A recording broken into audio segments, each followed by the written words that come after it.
The landscape of Wales has sculpted who we are as a nation. The majestic sweep of our hills and valleys seem timeless. But over centuries, this land has seen dramatic transformation, and you can explore the story of that change through the Cynefin Project.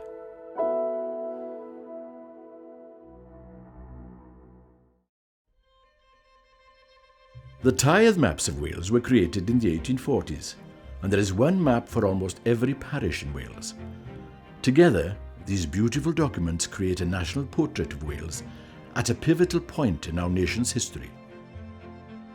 The Cynefin Project is conserving, digitising and exploring these maps to make the treasure trove of information they contain available to anyone, online, for free. It's amazing that the tithe maps were made in the 1840s. It was a key time to the development of South Wales. We get the railway lines are coming through at that sort of point, so we're seeing it change from agriculture through to industry. Population explodes around those railway lines and around the mines that have been sunk going further into the South Wales valleys. You're just seeing so much evidence of activity and change. The tithe maps show the fledgling railway network as it starts to snake across the landscape. But this was not the passenger network we are familiar with today. The railways were there to transport materials needed in industry, like coal, iron ore, dolomite, bringing it to the works to make iron and later steel.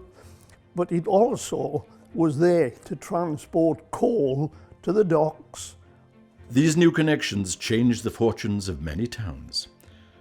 The line under construction on these maps would eventually link the docks of Cardiff to the iron and coal industry of Merthyr. This trade relationship would go on to transform Cardiff from the small town that existed in the 1800s to the capital city of Wales. When you look at the tithe map and you look all the way through to modern day maps, you've got so much that is consistent. You've got properties that were there throughout that period. The field patterns are still exactly the same. Tracks running through the sort of hillsides are the same. And so you can really imagine people on the same paths that you now walk. The Cynefin Project is digitising the maps to make them available to everyone. Beyond this, we are working with volunteers across Wales to catalogue the information on the maps so that it can be easily searched.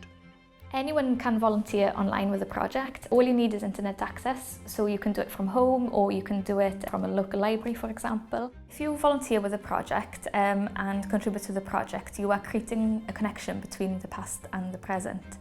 And as well as that, you gain extra skills as well, IT skills and knowledge about historical documents and the history of Wales and local history.